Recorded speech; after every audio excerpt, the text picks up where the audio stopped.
It's also important to understand that the baseline average temperature is from before the world industrialized and started burning fossil fuels for heat and transport and factories and manufacturing. In the mid to late 19th century, the Industrial Revolution swung into high gear, and the delicate ecosystem of our planet was introduced to fossil fuels.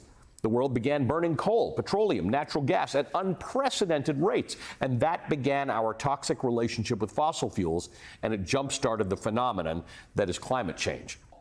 But more than 150 years after emancipation, black authors and black readers are facing a different type of subjugation. Access to books that explore and celebrate what it means to be black in America. Stories that are written by black authors and feature black protagonists are facing censorship at disproportionately high rates.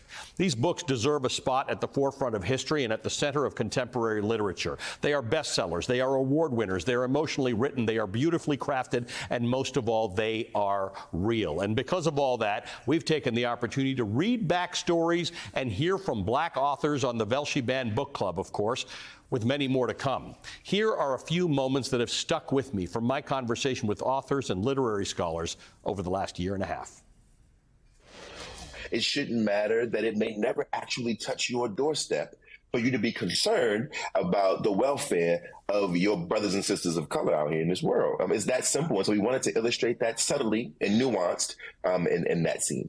It's why writing good novels are so important to helping us become better human beings, to helping us see the world in very different ways. And Toni Morrison was a master craftsman in this regard. If I had to say what the thesis of Dear Martin is, on page 152, there are these two lines. You can't change how other people think and act, but you're in full control of you. When it comes down to it, the only question that matters is this: if nothing in the world ever changes, what type of person are you going to be? The 1619 Project is unintentionally patriotic because what it argues, despite what critics say, is that black people have believed in this country despite everything that this country has done to black people. They have loved it and they have fought to make it the country of our highest ideals. The number of border crossings remains at an historic high, and managing the influx will be a key challenge for the Biden administration, which has faced heavy criticism for not doing enough to help states deal with the influx. The high number of migrants crossing the border in recent days has put detention facilities over capacity. More than 24,000 migrants were in custody overnight on Thursday in facilities that were meant to hold a maximum of about 18,000. That's according to the New York Times. Now, several states and cities have declared states of emergency in anticipation of thousands more migrants expected to arrive with the expiration of Title 42 border restrictions. On Friday, New York Governor Kathy Hochul, whose state is already struggling to house more than 65,000 migrants who've arrived over the past year, asked the federal government for assistance with constructing and running shelters, quote, in anticipation of several thousand asylum seekers arriving in New York City every day. Critics say President Biden's new immigration restrictions are really just a new version of draconian Trump-era policies. And on Thursday, the American Civil Liberties Union filed a lawsuit in federal court challenging the new policy, comparing it to Trump's cruel asylum bans. The Biden administration maintains that its new rules are substantially different from those under Trump.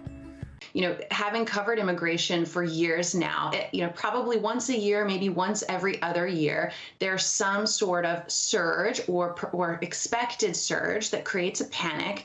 The news cycle that's been in my mind a lot this week is the caravans of 2019. You remember how much focus and sort of fear there was about large numbers of people in caravans coming to the United States. And what was the ultimate impact of that when people arrived? I don't think that most Americans felt a difference in their quality of life. And in fact, far fewer people than were initially anticipated arrived in the country. I think that the real focus on these scary, eye-popping numbers that grow each year. I often point out the last administration to break records with border crossing was the Trump administration. So we're looking at not a surge that's come out of nowhere, but an upward trend. And I think that focusing on those eye-popping numbers without doing the deeper reporting, some of the things that you and I have talked about, Why are people coming here? Because there are so many available jobs, in part because American employers are desperate to employ them. But when you just show these numbers, I think it really fans the flames of fear. And in some ways, that's understandable. There are so many Americans who are struggling right now, struggling to provide for their own families, and they see these scary numbers, and they don't really know what it means for their quality of life, and they sort of assume the worst. And I think it's, we're at this intractable place with immigration and immigration policy and an overhaul that's desperately needed. And so I think it really behooves all of us as journalists to cover this story with nuance and not play into, I think, hysteria that that really inflames people on both sides of the debate. He opened his presidential campaign 4 years ago with footage of the racist protests in Charlottesville,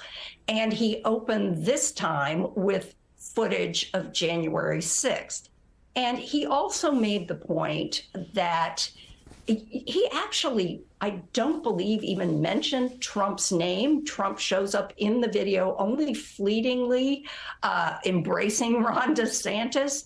But he does show people like Marjorie Taylor Greene and the January 6th rioters to make the point, I think, that Trumpism has become much bigger than Trump. It used to be that the traditional Republicans, they got eaten by the Tea Party. The Tea Party guys got eaten by MAGA. And now the MAGAs are being eaten by the ultra MAGAs and the QAnons and the Mike Flynn types and the crazies. And Trump has surfed along the top of that wave now very effectively in terms of keeping that angry base. Barbara Lee, I'm sorry that we've kept you waiting, but you are about the most relevant guest to have had here. I know it's been a long time since you've talked about this. You had an abortion before abortions were legal in a back alley in Mexico. Yes, and let me first say I was really happy to watch this with you. Thank you. The governor is very courageous, and he issued a call to action. He knows that the people are on his side, our side. People are being criminalized. Health providers are being criminalized for exercising their own reproductive rights, their own personal decisions. And here we are again, Ali. Here we are again in 2023, still fighting the same fight. So I'm going to continue as the co-chair of the Pro-Choice Caucus to fight like you would not believe to get the Women's Health Protection Act signed into law, and in the Senate has to pass it, of course, and we've got issues we have to deal with there. But the president has said he would sign it because we have to put this into federal law. Otherwise, we'll be fighting the same battle in another 50 years. You have a Nebraska legislature that is saying no. And we have Republicans in North Carolina who are working now to try to convince at least one Republican in our state to do the right thing. In North Carolina, 3/5 of the body can override a veto, but we are now one vote short of that 3/5 in both the House and the Senate. An override has to go through both chambers. So all we need is one Republican to step up. Fortunately, we have the valiant Ukrainians that, in spite of being subject to terror campaigns, are about to launch, frankly, what is clear to me will be a pretty darn successful counteroffensive, liberating territory and forcing the Russian authoritarian leader, Putin, to the negotiating table. So I think this war, could start to see a winding down phase towards the end of this year. If we go into next year and domestic elections, I do fear that the Republican Party will start to weaken support for Ukraine. He came within this close of dying. He miraculously came out of that. They tried to poison him again in 2017. He survived. And 3 days before he went back to Russia, which was in March, after the war had started, I was having dinner with him in London, and I said, please, please, please don't go back to Russia. They'll either kill you or they'll put you in prison. And he said, I'm asking the Russian people to stand up against Vladimir Putin, to stand up against his murderous war in Ukraine. How can I ask them to do that if I can't go back, if I'm too afraid to go back to my own country? And I used every argument I could to try to dissuade him. I begged him, and he refused. He went back to Russia. He came on your show from Russia, called Putin a war criminal and a murderer. And then he was shortly thereafter arrested, charged with treason, and sentenced to 25 years in prison. Do you think that message is resonating? When Vladimir Zelensky was at Congress, he was making those connections between your fight for democracy and America's fight for democracy and the whole West's fight for democracy. Is that the part that's resonating for the world, that this is actually a democratic country that has been invaded by a non-democratic country that wants to overtake them? I think every American understands that the freedom is a fundamental value for building the society. And that's exactly here in Ukraine. And it's very impressive for the reason that Ukraine is the only territory of such freedom and democracy in all post-Soviet space near Russia. So we are here giving hope to so many countries near Russia, like Kazakhstan, Tajikistan, Azerbaijan, Georgia, Armenia, all those people who for dozens of years were looking at Russia, dealing with the decisions. Every decision could cause aggression from Russia. I have sat at a table with Vladimir Putin. You were involved in negotiations with him. I hear from every Ukrainian, for now, there will be no negotiations. They don't want to negotiate peace. They want Russia to leave, and that means leaving Crimea as well. What happens? How does this end? We have, from my personal experience, we have several conclusions, several pieces of advice how to make a negotiation with Putin. Point number one, please don't trust Putin. Putin never telling the truth. Point number two, please don't be afraid of Putin. Be Ukrainian, learn how to do that. And point number three, we need to create a global coalition, and I'm happy that we do that. And even with the Minsk agreement, we have created the complex of steps.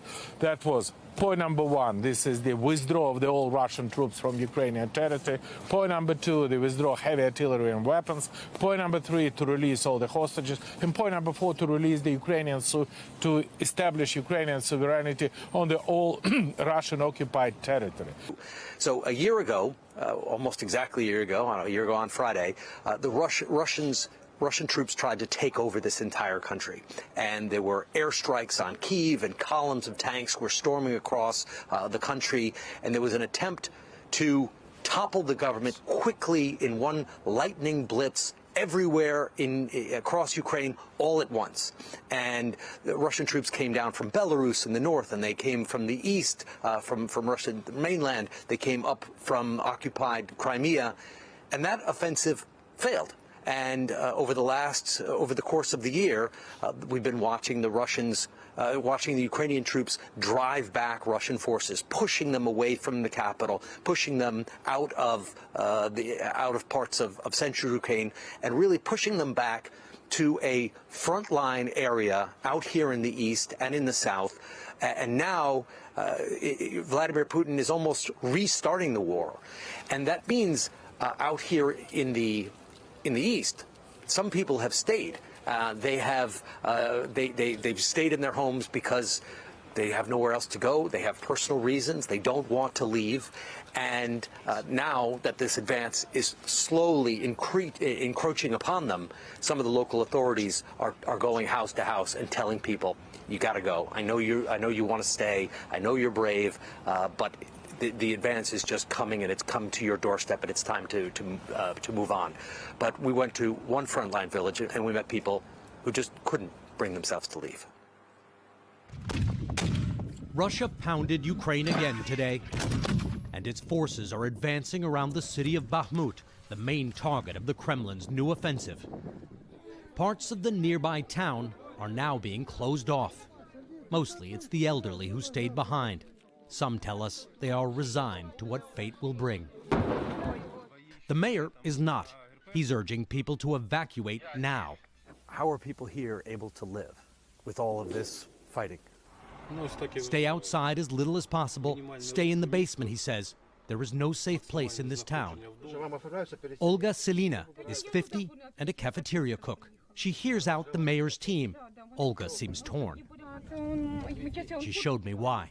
Her 30-year-old son, Vitaly, is nonverbal with a neurological condition. Hi, I'm Richard. It's very nice to meet you. Hi, Vitaly. He seems terrified, and the bombings are triggering his seizures. Olga says he gets upset moving, and they've already moved twice to escape Russian shelling. She says she does want to leave, just not yet. She wants to give it another day or two to think about it.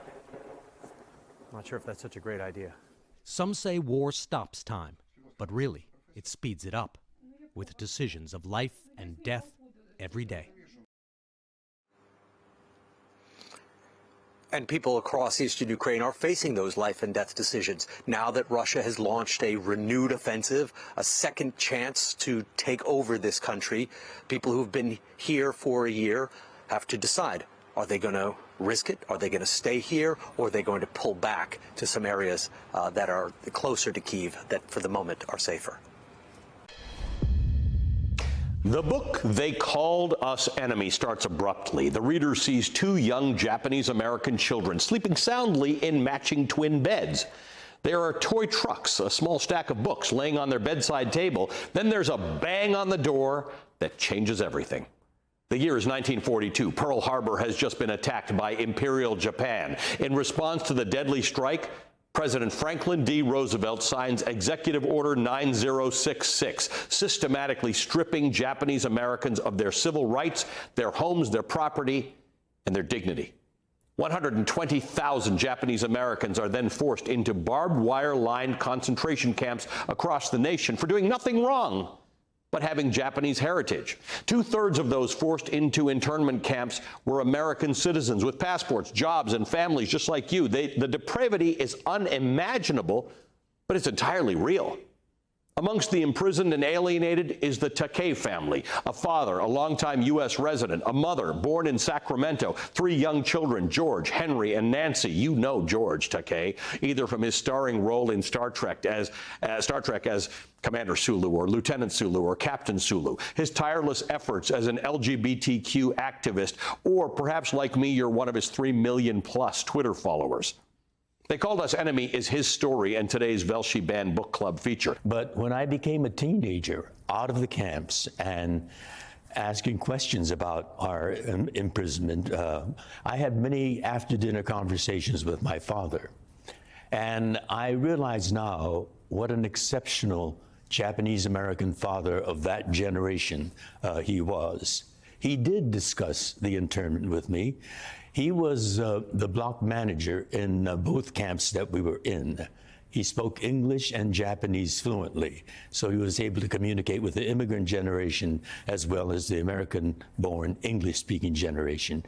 So he knew all of the background and the details, and he shared with me his personal anguish and rage and his sense of impotence and how painful that was for him. Okay, hands down, the best thing about the Velshi Band Book Club is the community that we've formed over the last year. All of our devoted members who email from all over the nation with questions for authors, for favorite bits of writing, and even some moving stories like 100-year-old Grace Lynn. She's a passionate supporter of the freedom to read and to access books. Lynn created this beautiful quilt by hand, depicting a bookshelf featuring the covers of banned and challenged books, including some of our own features like Beloved by Toni Morrison and Two Boys Kissing by David Levithan.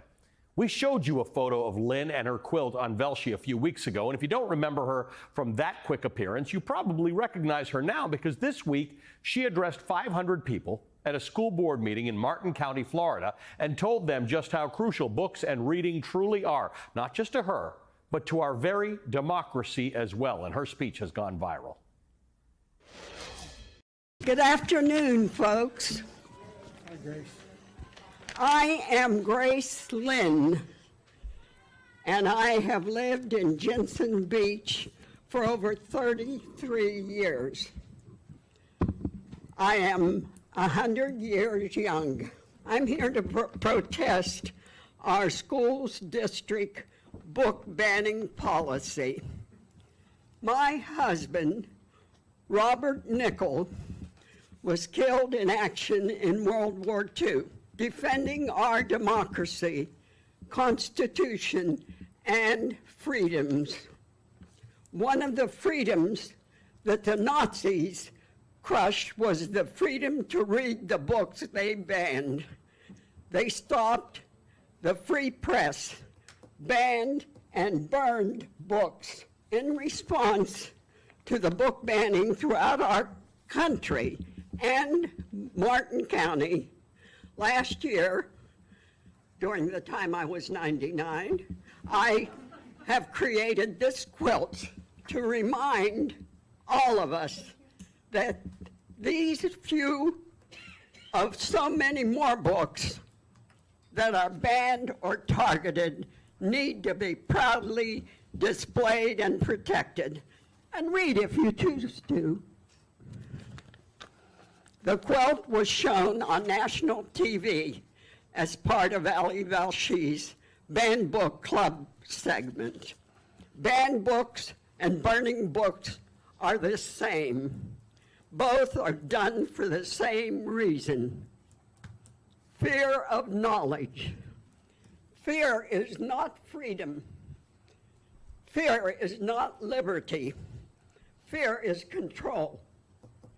My husband died as a father of freedom. I am a mother of liberty. Banned books need to be proudly displayed and protected from school boards like this. Thank you very much. Thank you. People like DJ Agujita, aka Raymond Perez, have been keeping these salsa sounds alive. This is culture. This is tradition. This event, this area, this neighborhood, like I always say, this is not a place where you live, it's a place that lives in you. The people who have been here all of their lives, who migrated from Puerto Rico like my father did in 1937, these are people who are not going anywhere, and this is their outlet. These are people who walk in here in walkers and wheelchairs, and when the music starts, they're on their feet. It's like a little miracle. All right, without further ado, you know him from any number of iconic roles in movies like Summer of Sam, Romeo and Juliet, Moulin Rouge, and of course his portrayal of the plumber extraordinaire Luigi in Super Mario Brothers. My kids recognize the voice of that of Bruno from Encanto. We do not talk about that, though. Joining me now, the legendary actor, comedian, and producer John Leguizamo, host of MSNBC's new docuseries, Leguizamo Does America. John, it is a pleasure to have you on the program. We just showed a couple of clips from the docuseries. I just want to know, how did the idea come about, and did anything in particular inspire it? Yeah, well, thank you. So great to see you Sunday. Happy Sunday. Yeah, you know, I travel around America. Everywhere I do comedy tours, 26 big cities, which huge Latin populations all over around the country. And I see Latin excellence. I see Latin exceptionalism. And I wanted to capture it on film. And so I went around to the first big cities, New York, D.C., Miami, Puerto Rico, Chicago, and L.A., and I meet artists, painters, actors, architects, entrepreneurs, chefs, and I sit down with them. I have a few drinks. We laugh. We eat amazing food, and that's every episode is a party. Well, I mean, we're the oldest ethnic group. Nobody knows that. I mean, we discovered America. Most of the cities have our names. We're the largest ethnic group that fought in every single war. We're the only ethnic group that's fought in every single war America's ever had, and the most awarded in every war. And I'm talking about 10,000 known Latino patriots in the American Revolution. We're the sons and daughters of the American Revolution. Juan Miralles gave $2 million to George Washington from Cuba, Mexico, and Spain to fight against the British. Nope, we don't. That's not in history textbooks. Right. Critical race theory is what is needed to help bring out this information.